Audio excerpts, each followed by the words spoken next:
할렐루야. 오늘 드보라 성가대 찬양을 통해서 이미 설교 결론이 다 끝났습니다. 우리의 삶의 이유가 뭔가, 주님을 높이는 삶, 이것이 우리의 삶의 이유이고, 또 우리가 하나님의 말씀을 상고하고 예배를 드리는 목적도 주님을 높이는 삶을 살기 위함인 줄로 믿습니다. 오늘 본문 마태복음 1장 17절 말씀을 통해서 예수 그리스도의 완성된 족보의 의미라는 제목으로 함께 은혜를 나누고자 합니다. 우리 구속사 시리즈 3권부터 5권까지는 예수님의 족보에 대해서 다루고 있는 책입니다. 예수님의 족보는 아브라함부터 예수 그리스도까지 총 42대로 기록이 되어 있고, 이 42대가 14대씩 3기로 나누어져 있는 아주 특별한 족보인 거죠. 이 족보에 대해서는 우리가 그동안 사관학교나 여러 가지 세미나나 예배를 통해서 너무나 많은 또 공부를 했고, 그 내용에 대해서 상고를 한 바가 있습니다. 간략하게 살펴보자면 예수님의 족보의 특징은 첫 번째로 아브라함과 다윗의 자손으로 예수님을 소개하고 있다라고 하는 거죠. 예수님의 육신적인 조상들 숫자가 얼마나 많습니까? 그러니까 많은 그 육신의 조상들 가운데 마태복음 1장 족보는 아브라함과 다윗, 이 두 명의 인물을 언급해서 예수님이 이분의 자손이다라고 하는 것을 언급하고 있는 족보라고 하는 거죠. 두 번째로 42대를 14대씩 세 시기로 구분하고 있다. 그래서 우리가 배운 바대로 의하면 아브라함부터 예수님이 오시기까지 이 42대가 세 시기로 나뉘어진 것은 각 시기가 구속사의 흐름을 요약해주고 있는 시기라고 하는 거죠. 첫 번째 시기는 아브라함부터 다윗까지 하나님의 말씀이 성취되는 시기요, 두 번째 시기는 다윗부터 바벨론에 이거할 때까지 이스라엘 역사가 어떻게 보면 이제 흥했다가 쇠퇴해가는 그러한 시기라면, 마지막 세 번째는 그 절망 가운데서도 소망을 품고 예수 그리스도를 향해서 나아가는 그러한 의미를 갖는 거죠. 그래서 예수님의 족보는 이처럼 구속의 역사를 예수님의 족보를 통해서 세 시기로 구분해서 각각의 중요한 영적인 메시지를 우리에게 전해주고 있는 아주 특별한 족보라고 하는 거죠. 세 번째는 각 시기별로 생략된 대수와 기간이 포함된 족보다. 구속사 시리즈를 우리가 접하기 전에는 예수님의 족보, 누구는 누구를 낳고 이렇게 기록되어 있으니까 그 둘의 관계가 육신적인 부자 관계인 것으로 당연스럽게 생각을 했죠. 그러나 구속사 시리즈를 통해서 각 시대마다 전부 다 생략된 대수가 있고 또 그 기간이 있다. 그 의미에 대해서도 우리가 충분하게 배운 바가 있습니다. 그러므로 우리는 예수님의 족보의 이러한 특징들을 염두에 두고 간략하게 세 시기의 족보의 생략의 의미를 정리한 다음에 오늘 말씀의 제목과 같이 완성된 족보가 또 우리에게 전해주는 영적인 의미가 무엇인가라고 하는 것을 함께 살펴보도록 하겠습니다. 첫 번째는 예수 그리스도의 족보는 생략된 족보라고 하는 거죠. 자, 먼저 제1기의 생략을 보면 애굽 시대와 사사 시대가 생략되어 있는 것을 알 수가 있죠. 제1기는 아브라함에서 시작해서 다윗 왕으로 끝나는 이 14명의 인물들로 예수님의 족보 제1기가 구성이 되어 있죠. 그 중에 람과 아미나답 사이에, 그 다음에 살몬과 보아스 사이에 이 두 시대가 생략되어 있고, 그 두 시대는 애굽의 약 한 400년의 기간과 사사시대 약 300년의 시기가 생략되어 있다라고 하는 거죠. 애굽의 시대를 생략한 것은 애굽의 이스라엘 백성들의 삶의 모습을 보면 우상 숭배와 또 하나님 말씀하신 안식일을 지키지 못했던 애굽의 그런 삶, 그러한 애굽에서의 삶을 성경은 한마디로 뭐라고 정의하느냐, 종되었던 삶, 애굽 땅을 종되었던 땅, 이렇게 표현할 때 이스라엘 백성들이 하나님의 신령한 말씀의 종이 아니라 육신적으로도 애굽의 종, 노예로 살아갔고 애굽의 그러한 우상 숭배와 이교에 사로잡혀서 살 수밖에 없는 그 시기가 애굽의 시대였다라고 하는 거죠. 레위기 26장 13절 말씀 보면 나는 너희를 애굽 땅에서 인도하여 내어 그의 종된 것을 면케한 너희 하나님 여호와라. 그러니까 이스라엘 백성들의 애굽에서의 삶은 한마디로 종으로서의 삶인 거죠. 내가 너희 멍에 빗장목을 깨뜨리고 너희로 바로 서서 걷게 하였느니라. 그들의 어깨에는 무거운 멍에를 짊어졌습니다. 이것은 단순히 애굽에서의 노예로서 벽돌을 굽는 그러한 고역의 일뿐만 아니라 영적으로 볼 때 우상 숭배와 또 안식일을 무시하고 또 애굽의 그러한 삶의 스케줄에서 맞춰 살아가는 그러한 영적인 짐이야말로 이스라엘이 짊어졌던 가장 큰 멍에요 빗장목이었다라고 하는 거죠. 또 두 번째는 이 사사시대, 이 살몬과 보아스 시대에 또 큰 생략의 시대가 담겨 있다라고 하는 거죠. 왜 하나님께서 이 사사시대를 예수님의 족보에서 생략했습니까? 바로 하나님을 왕으로 인정하지 않고 자기 소견에 옳은 대로 행동하던 그러한 시대였기 때문에, 그야말로 사사시대를 압축적으로 표현할 수 있는 표현이 뭐냐? 다람쥐 쳇바퀴 도는 것처럼 죄악의 악순환이 300년 동안 이어졌던 시기가 바로 사사시대입니다. 사사기 21장 25절 말씀 보면 그때 이스라엘의 왕이 없으므로 사람이 각각 그 소견에 옳은 대로 행하였더라. 사사시대를 한마디로 왕이 없는 시대라고 말씀하고 있습니다. 그러나 제도적으로 왕정제도는 아니기 때문에 왕이 없었다 할지라도 영적으로 하나님은 이스라엘의 영원한 왕입니다. 어떠한 정치체제든지 상관없이 정말 하나님이 창조한 선민으로서 이스라엘 백성들이 올바로 하나님을 참된 삶의 주인으로 왕으로 섬겼다면 사사시대에도 하나님은 여전히 그들과 함께 동행하고 그 시기를 예수님의 족보에 당연히 기록을 했겠죠. 그러나 그들은 마치 왕이 없는 것처럼 행동했고 자기 소견에 옳은 대로 행동했습니다. 그래서 하나님은 이러한 사사시대의 혼란과 무질서를 해결하기 위해서 이스라엘의 왕정제도로 허락하시고, 그러나 우리가 알다시피 제도가 우리의 모든 삶의 문제를 해결하는 것이 아니죠. 왕정제도가 도입됐지만 오히려 사사시대보다 더 악한 죄악과 더 힘든 구역이 이스라엘을 짓누르고 있음을 볼 때, 오늘 이 사사기 21장 25절의 말씀은 진정한 왕인, 참 만왕의 왕이신 예수 그리스도를 우리가 마음 가운데 나의 주님으로 모실 때, 오늘 드브라 성가대의 찬양처럼 오직 주님만 높이는 삶을 살아갈 때, 이것이 우리 인생의 진정한 해결책이라고 하는 것을 말씀해 주고 있죠. 해외 세미나 가서도 족보를 설명하면서 이 람과 아미나답 사이, 또 살몬과 보아스 시대 생략이 있다 열심히 설명을 하면 굉장히 또 신기하고 놀라죠. 이 성경에 족보에 이런 내용들이 있었구나. 근데 또 이렇게 설명하는데 피부적으로 잘 와닿지는 않아요. 그래서 지난번에 10월 달에 이제 문바에 가서 설명할 때 제가 어떻게 설명했냐면, 람과 아미나답 이걸 얘기를 하면서 거기 인도 사람들한테 가장 유명한 사람이 마하트마 간디잖아요. 그리고 그 세미나를 주관한 목사님이 셰카 목사님이라는 분이에요, 대표자가. 또 제가 설명할 때 이게 마치 뭐와 같느냐, 마하트마 간디는 셰카 목사를 낳고, 그랬더니 사람들이 막 웃으면서 이게 입력이 딱 되는 거예요. 예를 들어서 우리나라식으로 역사로 얘기하면 이순신 장군은 이승만을 낳고, 우리 역사를 아는 사람들은 이게 무슨 말도 안 돼. 이순신 장군은 1500년대 인물이고 이승만은 1900년대 인물이에요. 400년 차이, 딱 애굽시대 초입과 마지막 람과 아미나답 사이에 400년 간격이 나는 인물이 한국 역사에 찾아보니까 이순신과 한 이승만으로 얘기하면 쉽게 이해가 되더라고요. 그러니까 여러분들도 외부 사람들한테 람과 아미나답 사이에, 살몬과 보아스 사이에 이거 설명하려면 그냥 그렇게 얘기하면 쉽게 딱 이해가 되는 거예요.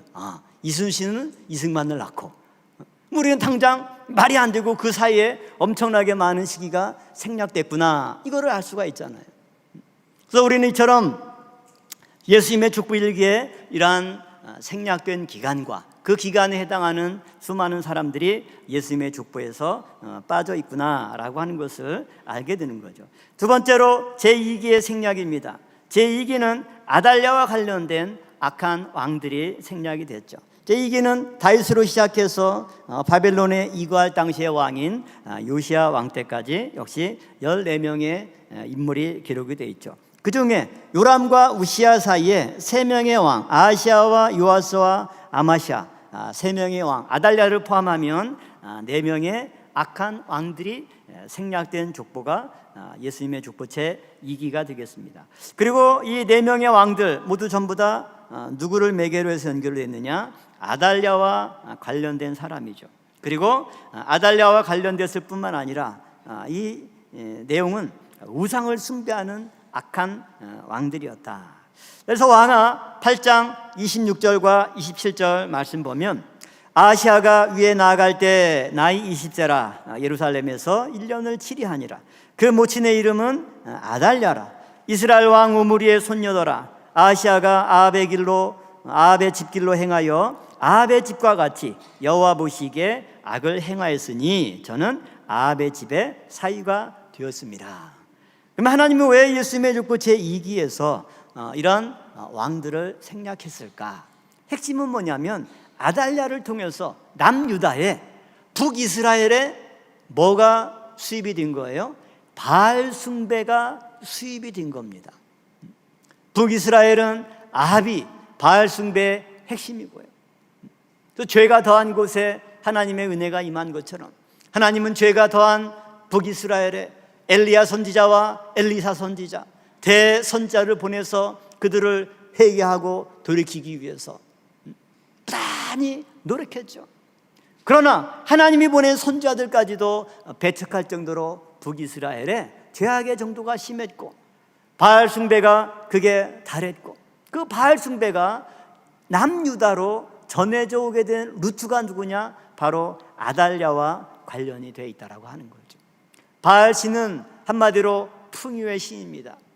가나안 땅 그곳에 가장 중요한 것은 비죠. 그래서 바알은 비를 내려서 거기에 사는 사람들이 농사를 짓고 풍요로운 풍작을 얻고자 하는 그러한 신이죠. 이 바알의 아내가 아세라입니다. 아세라는 나무로 만든 신이기 때문에 성경에 아세라 목상 이렇게 나와 있죠. 이 부부의 신이기 때문에 바알 신 숭배는 신전에서 사제들과 또 제사를 드린 사람이 음란한 관계를 갖는 그러한 종교이고, 그래서 하나님은 너희가 가나안 땅에 들어가되 다른 건 다 좋은데 하나님이 염려한 게 뭐예요? 저놈들이 바알 숭배에 빠지면 안 되는데, 그 가나안 그 우상 숭배에 빠지면 큰일 나는데, 여러 번 모압 평지에서도 모세가 마지막 경고했지만 남유다는 그나마 잘 방어를 하다가 예수님의 족보 제2기 때 아달랴로 말미암아 아합과 연혼함으로 말미암아 바알 숭배가 남유다에 들어오고, 그래서 이스라엘 이 족보 제2기의 왕정 시대에 보면 다윗 이후에 점점점 이스라엘이 쇠퇴의 길을 걷다가 결국 바벨론의 포로로 끌려갈 수밖에 없었던 요인도 바로 이 바알 숭배 때문에 그렇게 되었던 것이죠. 그래서 예수님의 족보 제2기에서는 바알 숭배를 가져왔던 이 왕들을 예수님의 족보에서 생략할 수밖에 없었다라고 하는 거죠. 그 다음에 제3기는 특별한 약간 이제 복잡하기도 한데요. 자, 3기는 여호야긴, 여고냐로 시작해서 예수님으로 끝나는 거죠. 그러면 3기는 2기와 사이에 3기가 시작될 때 이미 2명의 왕을 제외하고 3기를 시작한 겁니다. 그래서 여호아스와 여호야김 2명의 왕을 뺨으로써 2기의 마지막 인물인 요시아에서 여호아스나 여호야김으로 넘어가지 않고 이 2명을 빼고 여고냐로 시작하는 족보라고 하는 것.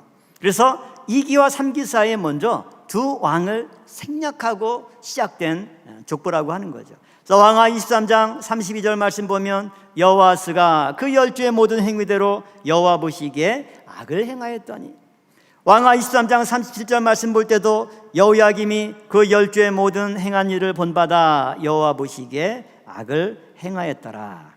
하나님은 악을 행했던 2명의 왕들을 제외하고 건너뛰어서 여호야긴 여고냐 왕부터 3기를 시작하고 있다라고 하는 거죠.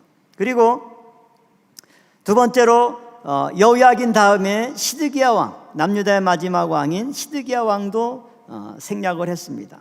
그 다음에 스룹바벨과 아비후 사이에도 하나냐, 스가냐, 스마야, 느아랴, 에료에네. 공부할 때 발음이 안 돼서 얼마나 우리가 애먹었어요. 지금 다시 하려도 갑자기 또 혀가 꼬이죠. 하나냐, 스가냐, 스마야, 느아랴, 에료에네. 이 5명의 인물이 생략이 되어 있고, 또 아비웃과 예수님 사이에 약 기간을 따져보면 7대 정도가 생략되어 있다라고 하는 것을 볼 수가 있죠. 그러니까 이 3기에도 3기 자체 내에도 이런 생략된 족보가 있고, 또 2기와 3기 사이에 2명의 왕을 생략했다라고 하는 것을 볼 수가 있습니다. 그래서 이렇게 생략한 내용들을 볼 때 이 왕들 또한 악한 왕들을 하나님께서 생략을 하시고, 또 여구냐부터 예수 그리스도에 이어지는 14대의 마지막 제3기의 족보를 완성하셨음을 볼 수가 있습니다. 그렇다면 이처럼 예수님의 족보에서 특정한 시기나 인물을 생략한 이유가 무엇입니까? 첫 번째는 특정한 시기, 애굽시대나 사사시대를 생략한 이유는 뭐냐면, 이 시기가 구속사의 뜻과 상관이 없는 시대이기 때문이다. 그래서 우리는 이것을 통해서 우리의 삶 가운데 내가 신앙생활을 하면서도 정말 하나님의 말씀과 더불어 동행하고 있는가? 주의 몸된 교회를 위해서 헌신하고 충성하고 있는가? 내가 영적으로 한눈 파는 그런 시기, 하나님께서는 그 시기를 하나님을 위한 삶으로 인정하지 않고 내 삶에서 제외해버린다면 나에게 얼마나 큰 충격이 되는가? 이러한 영적인 교훈을 얻는 가운데 우리의 인생에 이러한 영적인 공백기가 없이 처음부터 하나님 앞에 가는 마지막 그날까지 중단 없이 헌신하고 충성하고 오직 주님만 높이는 삶을 사는 저 여러분 되기를 주님의 이름으로 축원합니다. 두 번째는 특정한 인물이 우상숭배와 죄악으로 구속사를 오히려 대적하는 인물이기 때문에 그러한 인물들을 예수님의 족보에서 생략을 했다. 그 다음에 세 번째가 이제 그 다음 대지에서 오늘 말하고자 하는 본론입니다. 이 생략을 통해서 하나님께서 나타내고자 하는 족보를 완성하고자 합니다. 그 말입니다. 지금까지 우리는 예수님의 족보 각 시기마다 이런 시기, 이런 인물이 생략됐구나, 이거를 열심히 이제 성경을 찾아서 파악하고 그 의미를 묵상을 했습니다. 그러면 이렇게 생략을 함으로써 지금 현재의 족보가 어때요? 완성이 된 거죠. 오늘은 그 완성된 족보의 모습을 보면서 하나님은 이 생략을 통해 완성된 족보로 우리에게 어떠한 영적인 메시지를 전하고자 하셨을까? 이것을 함께 살펴보고자 합니다. 두 번째 대제로는 예수 그리스도의 완성된 족보라는 주제로 함께 살펴보고자 합니다. 먼저 우리가 한번 볼 것은 요즘에 거꾸로 보는 한반도 중심 세계 지도예요. 대한민국이 어디 있습니까? 여기 있습니다. 늘 우리는 반대로 해서 보니까 우리 머리 위에 북한도 있고 중국도 있고 러시아도 있고, 그래서 대륙으로 꽉 막혀서 머리에 엄청난 짐을 짊어지고 있고, 북한 때문에 가로막혀서 위로 올라가지 못하는 것 같은 지도였는데, 이 지도를 거꾸로 놓으니까 바로 우리 대한민국은 이 전 세계로 바다를 향해서 나아갈 수 있는, 어떻게 보면 교두부예요. 그래서 뉴스를 보니까 동원산업을 창업한 그 회장은 지도를 거꾸로 놓고 이걸 보니까 이 대한민국은 무궁무진하게 바다로 나아갈 수 있는 잠재력이 있구나, 그렇게 해서 이 수산업을 통해서 크게 기업을 일궜던 것을 볼 수가 있습니다. 마찬가지로 오늘 왜 이 지도를 거꾸로 놓은 지도를 제시하느냐? 오늘 우리가 예수님의 족보를 이제는 한번 뒤집어서 거꾸로 보자, 그 말입니다. 그래서 거꾸로 보는 족보는 뭐냐? 이제 생략된 족보에 주목하는 것이 아니라 생략을 통해서 최종 완성된 족보의 모습, 이 완성된 족보를 통해서 하나님이 말씀하고자 하는 영적인 의미가 뭔가, 이것을 함께 살펴보도록 하겠습니다. 먼저 첫 번째로 제1기의 족보의 완성과 그 의미에 대해서 보도록 하죠. 제1기는 아브라함으로 시작해서 누구로 끝납니까? 다윗 왕으로 끝나죠. 이 14대의 족보인 것을 알 수가 있죠. 그러면 여기 우리가 앞에서 살펴봤듯이 애굽 시대와 사사 시대 합치면 기간으로만 거의 700년의 기간이 빠진 거예요. 그러니까 어떻게 보면 뭐 중간에 조금 싹둑 자른 것이 아니라 잘라낸 분량 자체가 굉장히 많은 거죠. 왜 예수님의 족보 일기에 이렇게 많은 시기를 잘랐을까? 그것은 결론적으로 보면 제1기의 마지막 인물을 누구로 제시하기 위해서, 다윗 왕으로 제시하기 위해서 그 중간 족보를 잘라냄으로써 아브라함이 시작하는 첫 번째 인물이 되고 다윗 왕이 제1기의 족보를 마무리하는 14번째 주인공에 자리 잡게 되었다. 그러면 이처럼 아브라함에서 시작해서 다윗 왕으로 끝나는 제1기의 족보의 모습을 볼 때 우리는 어떤 것을 깨닫게 됩니까? 아브라함은 구속사의 출발점이 되는 인물입니다. 그리고 하나님께서 아브라함에게 횃불 언약을 체결하심으로써 이제 구속사가 본격적으로 하나님의 찾아두었던 땅 가나안 땅에서 시작되게 되었죠.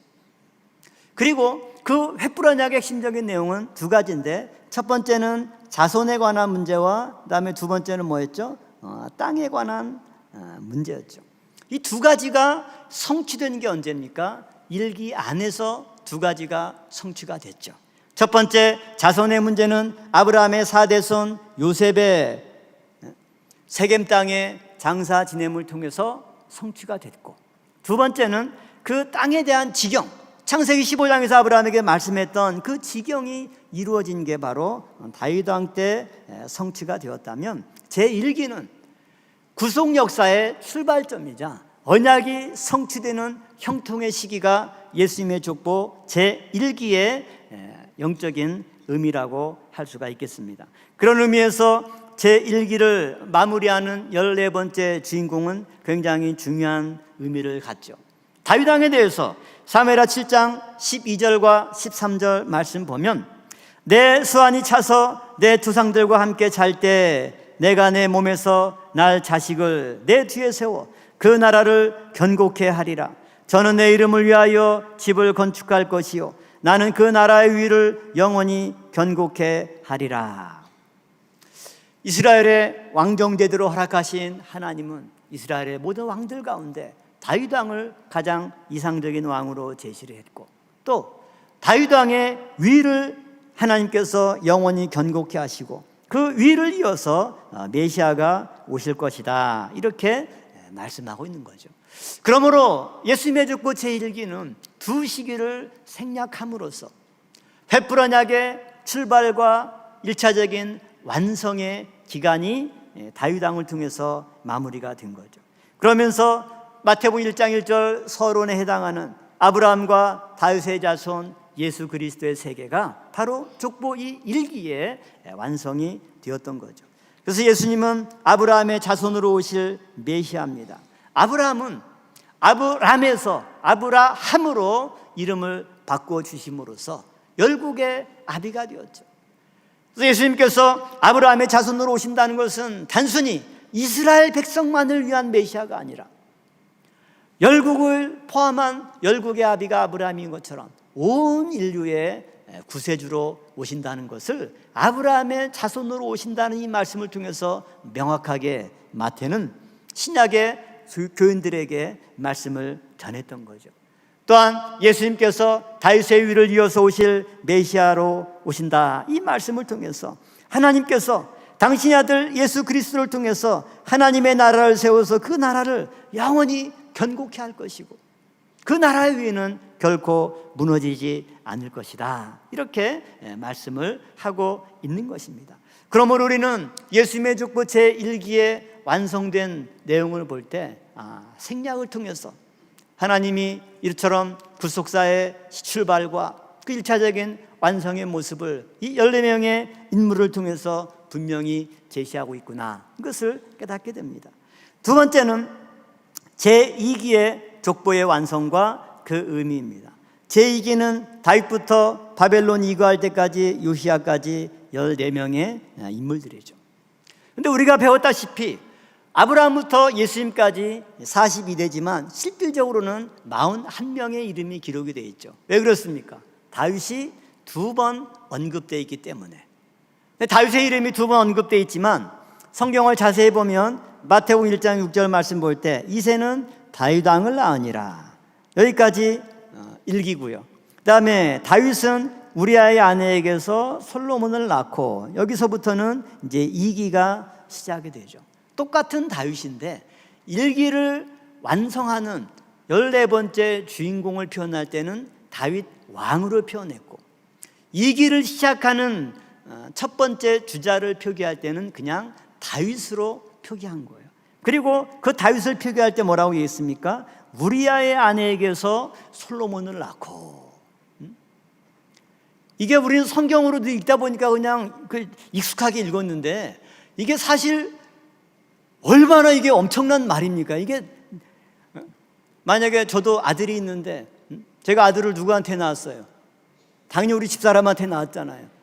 근데 내가 만약에 다른 누구의 아내에게서 우리 아들을 낳고 그랬다가는 난리가 날 거 아닙니까? 그러니까 이 표현은, 성경 표현 자체는 이게 지금 이거 엄청나게 놀라운 비밀을 아무것도 아닌 것처럼 써놓고 있거든요. 그리고 우리는 늘 이렇게 있다 보니까 다윗은 우리아의 아내에게서 솔로몬을 낳고, 왜 남의 아내에게서 아들을 낳아요? 그리고 그랬으면 좀 감추고 조용히 해야 되는데 이걸 또 버젓이 성경에 기록을 했어요.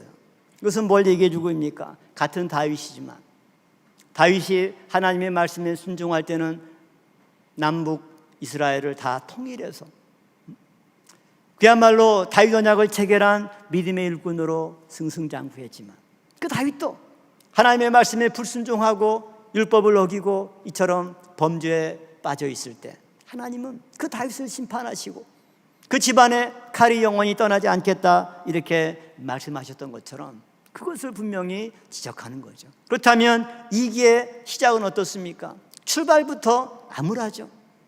같은 다윗이지만 이제 다윗의 범죄로 인해서 2기는 점점 다윗 개인뿐만 아니라 이스라엘이 점점 쇠퇴하고 그 죄가 점점 깊어지고, 그로 인해서 하나님의 심판의 강도가 점점 세지고, 그래서 결국 그 땅이 그 거민을 토해내서 바벨론에 포로로 끌려가는 비극으로 마무리되는 시기가 예수님의 족보 제2기입니다. 그래서 아까 사무엘하 7장에서는 다윗에 대해서 얼마나 크게 하나님이 축복해 주셨습니까? 그러나 사무엘하 12장 10절 말씀 보면, 그러한데 어찌하여 내가 여호와의 말씀을 업신여기고 나 보기에 악을 행하였느냐? 내가 칼로 햇사람 우리아를 죽이되 암몬 자손의 칼로 죽이고 그 철을 빼앗아 내 철을 삼았도다.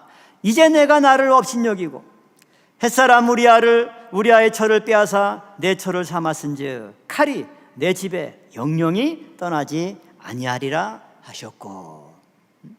이게 다윗 왕이 아니라 다윗에게 경고한 하나님의 말씀입니다.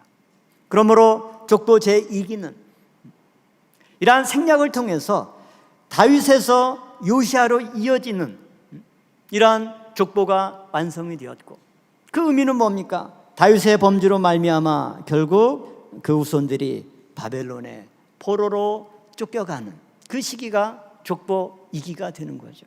이러한 영적인 의미가 완성된 족보에 담겨 있는 겁니다. 이처럼 다윗은 우리아의 아내에게서 솔로몬을 낳은 자로서 하나님의 말씀을 어기고 범죄한 인물이죠. 그러므로 2기의 시작은 다윗의 타락으로부터 시작해서 분열 왕국의 실상을 보여주는 거죠. 그리고 그런 와중에 아달랴를 포함한 4명의 왕들을 생략함으로써 14대의 마지막 인물이 누가 된 거예요? 요시아가 된 거죠. 이 각 시기마다 처음 시작하는 인물과 마지막 인물이 누구인가, 이게 굉장히 중요한 영적인 의미가 담겨 있습니다. 2기에서 새 왕의 생략으로 마지막 인물이 요시아가 되었던 거죠. 요시아는 어떤 인물입니까? 왕하 22장 2절 말씀 보면, 요시아가 여호와 보시기에 정직히 행하여 그 조상 다윗의 모든 길로 행하고 좌우로 치우치지 아니하였더라. 요시아는 2기의 인물 가운데, 남유다 왕들 가운데 가장 이상적인 종교 개혁을 단행한 왕입니다. 그 왕이 이기의 마지막 주인공으로 기록이 되어 있는 거죠. 그렇다면 족보 이기를 이처럼 요시야 왕으로 마무리하신 이유가 있을 거 아닙니까? 그 이유는 첫 번째, 요시야 왕은 가장 이상적인 종교개혁을 단행한 왕이에요. 전 민족적이요 철저한 종교개혁을 통해서 모든 우상을 타파하고 유월절을 지켰던 종교개혁의 대표적인 왕입니다. 그래서 성경은 왕하 23장 25절 말씀 볼 때 요시야와 같이 마음을 다하며 성품을 다하며 힘을 다하여 여호와를 향하여 모세의 모든 율법을 온전히 준행한 임금은 요시야 전에도 없었고 후에도 그와 같은 자가 없었더라. 가장 이상적인 종교개혁을 단행한 왕이죠. 그래서 이 요시야가 14번째 주인공으로 등장을 했습니다. 그러면 요시야가 이런 훌륭한 왕이었다고 해서 바벨론 포로를 막을 수가 있었습니까? 못 막았죠. 그래도 역시 바벨론으로 포로로 쫓겨갔어요. 그럼에도 불구하고 이게 마지막 인물로 요시야 왕을 주인공으로 기록한 이유가 뭔가? 그래서 아까 말씀드린 대로 이제 생략을 통해서 만약에 더 많은 인물을 생략했으면 요시야가 마지막 인물이 안 되죠. 근데 요시야가 마지막 인물이 될 만큼 거기에 맞춰서 숫자를 중간에 뺀 거죠. 그러면 생략한 사람도 중요하지만 더 중요한 사람이 누구예요? 생략을 통해서 이기의 마지막 주인공이 된 요시야가 더 중요한 거죠. 이것은 우리에게 어떤 교훈을 말씀해 주고 있습니까? 그것은 타락 가운데도 하나님의 심판 가운데도 요시야처럼 회개하고 돌이키면 하나님이 다시금 이스라엘에게 긍휼을 베풀어 주실 수 있다라고 하는 소망과 위로를 주시기 위함이죠. 그래서 예수님의 축복 2기에는 요시야 왕뿐만 아니라 두 번째 종교개혁을 단행했던 요시야보다 앞선 인물이죠. 히스기야 왕도 거기에 포함이 되죠. 그래서 왕하 18장 6절 말씀 볼 때도 히스기야가 이스라엘 하나님 여호와를 의지하였는데 그의 전후 유다 여러 왕 중에 그러한 자가 없었으니 곧 저가 여호와께 연합하여 떠나지 아니하고 여호와께서 모세에게 명하신 계명을 지켰다. 이렇게 분명히 말씀하고 있는 거죠. 그래서 이처럼 예수님의 축복 2기는 다윗의 타락부터 시작해서 바벨론 포로로 비참한 파국을 맞이하는 시기가 축복 2기입니다. 그럼에도 하나님은 거기에 두 명의 중요한 인물을 배치했는데 첫 번째는 히스기야 왕이고 두 번째는 14대 마지막 주인공인 요시야를 배치함으로써 너희가 아무리 죄를 범하고 또 아무리 나의 심판이 무섭다 할지라도 히스기야 왕처럼 요시야 왕처럼 돌이켜 회개하고 모든 우상을 타파하고 하나님 앞에 돌아오면 너희들에게 새로운 은혜와 긍휼을 베풀어 주겠다. 이 말씀을 전해주시는 것입니다. 오늘 이러한 하나님의 위로가 또 저 여러분들의 삶 가운데 우리 평강제일교회 온전히 주어질 줄로 믿습니다. 참으로 원로 목사님께서 우리에게 남겨주신 이 신앙의 유산, 교회의 많은 유산을 우리가 제대로 관리하지 못하고 교회가 어렵게 되는 상황 봤을 때 너무나 죄송스럽고 또 하나님 앞에 부끄럽습니다. 참으로 우리의 어떤 역량이나 능력이 원로 목사님이나 우리 신앙의 선배들에 비하면 너무나 부족한 것이 사실이에요. 그러나 오늘 이 말씀을 볼 때 이스라엘 역사의 이 쇠퇴기 가운데도 요시야 왕을 마지막 주인공으로 배치해서 우리에게 요시야 같은 결단과 회개와 말씀으로 돌아가는 그러한 돌이킴만 있다면 하나님의 은혜가 다시금 우리에게 주어지겠구나, 이것을 깨닫고 그러한 은혜가 우리 평강제일교회 충만하게 임하기를 주님의 이름으로 축원합니다. 그래서 족보 2기는 다윗부터 시작해서 솔로몬, 르호보암 등 모든 왕들이 하나님의 말씀을 떠나 범죄했죠. 그래서 결국 바벨론으로 포로로 끌려가게 됐어요. 그럼에도 요시야처럼 회개하고 돌이키면 용서와 회복의 기회가 있음을 말하고자 하시는 그 의도가 바로 뭐냐? 14대의 마지막 인물로 요시야를 배치한 목적이다. 다음 세 번째로 제3기의 족보의 완성과 그 의미를 보도록 하겠습니다.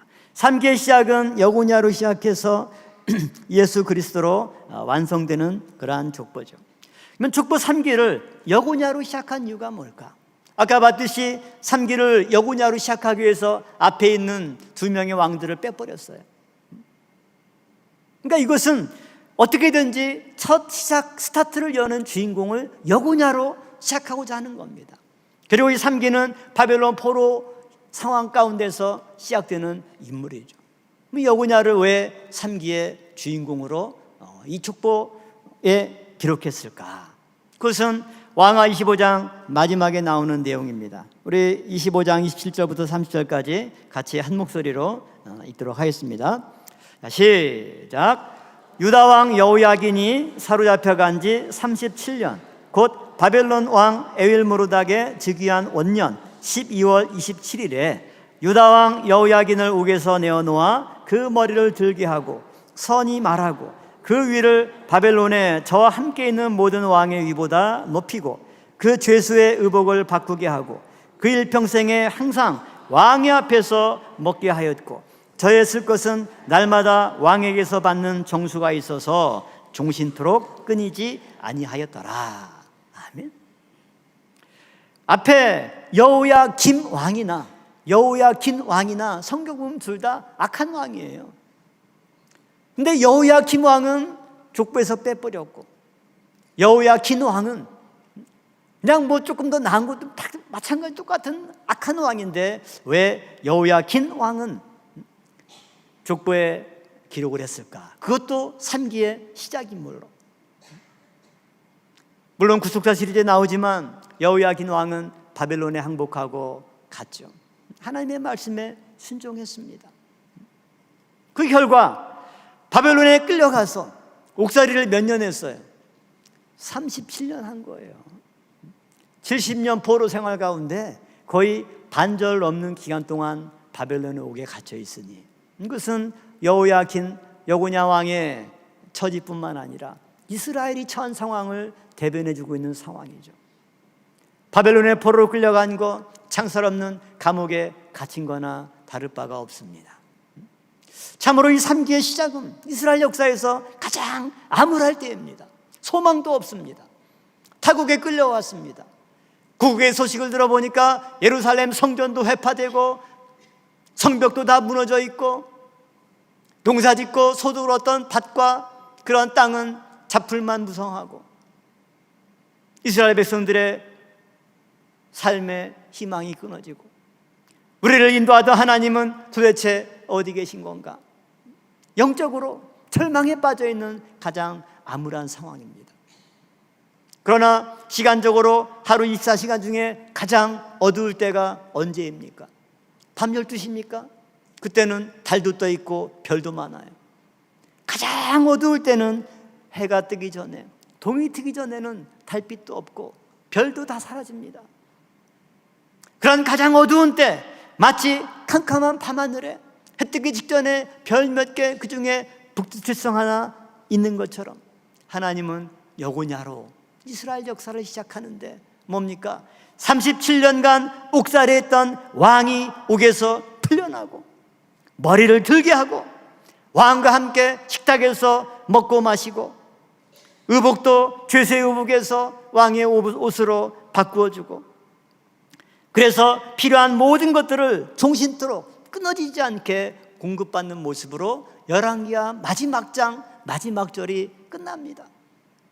드라마로 치면 그냥 감옥에 가서 이제 저 사람 인생 끝났나 싶었는데 갑자기 시간이 30일 흘러가면서 감옥에서 풀려나서 사면 복권되고 새로운 희망과 새로운 시작의 가능성이 여고냐를 통해서 열리는 거죠.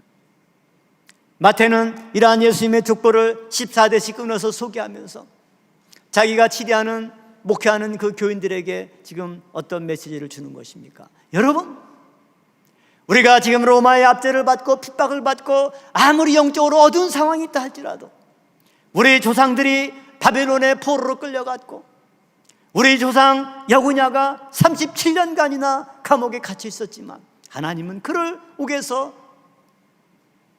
나오게 하시고 그 머리를 들게 하시고, 그래서 그 혈통을 따라 드디어 약속하신 메시아 예수 그리스도가 우리에게 오셔서 영원한 별로 우리의 인생의 길을 인도해 주는 이 축복을 우리에게 주지 않았습니까? 이렇게 설교하는, 단순히 몸이 건조하게 몇몇 14명의 이름이 언급된 것 같지만 여구냐로 시작해서 예수로 완성되는 이 3기 족보 자체, 이 하나는 엄청난 내용이 담겨있는 방대한 설교예요. 마태 공동체 교인들에게 엄청난 위로와 소망을 주는 메시지가 바로 이 3기 족보의 내용이라고 하는 거죠. 그러므로 하나님은 여구냐를 통해 바벨론 포로 상황에서도 다시 머리를 들 수 있는 소망을 심어주셨습니다.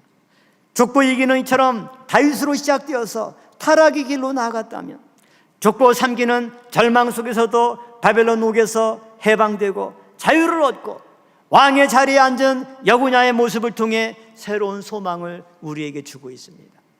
그래서 3기 족보의 시작은 여구냐로 시작해서 뭘로 완성됩니까? 예수님으로 완성이 되죠. 이 얼마나 놀라운 소망입니까?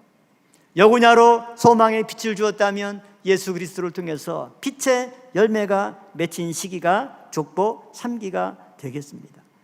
그럼으로써 족보 3기의 생략을 통해 예수님이 14대의 주인공으로 오셨죠. 여구냐를 통해 소망의 빛이 주어지고 그 열매로 예수가 마지막 완성의 인물이 되었습니다. 더 나아가서 족보 3기의 생략을 통해 야곱, 요셉, 예수로 이어지는 족보가 완성이 되었죠. 누가복음 족보에 헨리, 요셉, 예수와 대조해서 다윗이요 솔로몬과 나단 족보로 갈라진 것이 하나로 합쳐지는 또 신비한 결론이 주어졌습니다. 이처럼 우리는 족보를 생략의 관점에서 지금까지 살펴봤다면, 이제는 완성의 관점에서 생략을 통해서 하나님이 완성하신 족보로 우리에게 어떤 말씀을 하기를 원하셨는가, 이것을 오늘 깨닫고 오늘 말씀을 통해서 다시 한번 우리가 어떤 상황이 있다 할지라도 각 시기별로 주는 족보의 의미를 깨닫고 그 말씀으로 우리 신앙의 거울을 삼고 등불을 삼아서 늘 하나님과 동행하는 성도 여러분 되기를 주님의 이름으로 축원합니다. 결론적으로 족보를 통해 말씀하시는 하나님의 모습을 우리는 알 수가 있죠. 족보의 생략을 통해서는 하나님께서 우리에게 어떻게 말씀하십니까? 우리의 죄에 대한 준엄한 꾸짖음과 심판을 보여주셨죠. 예레미야 31장 20절 말씀 보면, 에브라임은 나의 사랑하는 아들, 기뻐하는 자식이 아니냐. 내가 그를 책망하여 말할 때마다 깊이 생각하노라. 그러므로 그를 위하여 내 마음이 측은한즉 내가 반드시 그를 긍휼히 여기리라. 여호와의 말이니라. 족보에서 생략은 그 빠진 사람의 입장에서는 가장 큰 심판이죠. 만약에 하나님이 생명책에서 우리 이름을 빼버린다면 얼마나 우리에게는 회복할 수 없는 큰 심판입니까? 하나님은 족보에서 이처럼 생략을 통해 당신의 사랑하는 자식이지만 엄히 책망하고 있습니다. 그것은 그 죄에 대한 준엄한 꾸짖음과 심판이죠. 그러나 하나님의 사랑은 책망과 심판으로 끝난 것이 아니라 오늘 예레미야 31장 말씀처럼 우리를 책망하고 심판할 때마다 하나님은 깊이 생각하시는 분입니다. 그러면서 측은한 마음을 가지고 내가 회초리 때렸지만 이 녀석들이 그걸 통해서 좀 돌이켜서 돌아와야 할 텐데 돌아오기를 바라는 사랑하는 마음을 가지고 회초리를 드신 거죠. 그래서 우리는 예수님의 족보를 통해서 생략에 담긴 이 놀라운 의미를 깨닫고 하나님의 이러한 두놈한 심판과 꾸짖음 앞에 하나님의 말씀 앞으로 또 주의 품 안으로 다 돌아오는 저와 여러분이 될 줄로 믿습니다. 또한 두 번째로 하나님은 이 완성된 축복을 통해서 새로운 구속사적 교훈을 주시는 거죠. 제1기는 아브라함과 다윗의 자손으로 오신 예수 그리스도의 정체성을 명확히 하셨죠. 제2기는 죄와 타락 가운데서도 회개하면 용서와 긍휼의 은총이 주어진다는 소망을 우리에게 주셨습니다. 제3기는 바벨론 포로지에서도 소망으로 머리를 들고 구속사의 완성이신 예수 그리스도를 바라보게 하는 그 역할을 제3기의 완성된 축복을 통해서 제시해 주신 것이죠. 오늘 다시 한번 이 말씀을 통해 마태복음 1장 예수님의 족보에 담긴 이 엄청난 풍부한 말씀의 의미를 깊이 묵상하고 우리의 신앙의 귀한 등불 삼아서 오늘 드보라 성가대 찬양처럼 앞으로 남은 생에 늘 주만 높이는 삶을 사는 우리 평강제일교회 모든 성도 여러분 되기를 주님의 이름으로 축원합니다. 기도하시겠습니다. 감사하신 아버지 하나님, 오늘도 우리에게 귀한 예배를 허락하여 주시고 오늘 예수님의 족보 각각 1기와 2기와 3기 속에 담긴 생략과 그 생략을 통해서 완성하신 족보의 의미를 깨닫게 인도하여 주시니 진심으로 감사를 드려옵나이다.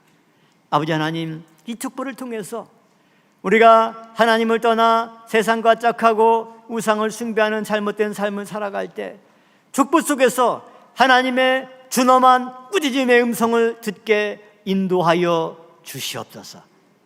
다윗으로 시작해서 여고냐로 끝나는 비참한 이스라엘의 역사 속에서도 회개하면 다시금 우리에게 기회를 주시고 은혜와 긍휼을 베풀어 주시는 하나님의 사랑을 저희가 발견했습니다. 아버지 하나님, 어떠한 상황 가운데 저희가 낭망하지 않고 이 말씀 붙잡고 37년간이나 바벨론 옥에서 옥살이를 하다가 풀려나서 머리를 든 여고냐의 모습처럼 아버지 하나님, 절망 가운데 우리에게 머리를 드는 소망의 능력을 허락하여 주시옵소서. 아버지 하나님, 우리 평강의 권속들 여러 가지 질병 가운데 낙심해 있는 성도들이 있습니까? 아버지, 다시 한번 오늘 이 말씀을 통해서 그들이 머리를 들 수 있도록 강건함으로 치유하여 주시옵소서. 우리 김원 핵시바 최영자 원사님 속히 그 모든 질병 가운데서 일어서게 하여 주시고 질병의 옥에서 노임을 받게 역사하여 주시옵소서. 그래서 함께 하나님을 찬양하고 하나님을 예배하는 이 현장에 동참할 수 있도록 축복하여 주시옵소서. 가장 어두울 때 여고냐를 통해서 소망의 말씀을 던져주신 하나님의 이 귀한 메시지, 그 음성을 듣고 다시 한번 우리 모든 성도들 한 사람도 낭망하지 않고 말씀을 붙잡고 일어서는 역사만이 있게 하여 주시옵소서. 예수님의 이름으로 감사 기도려 싸움나이다. 아멘.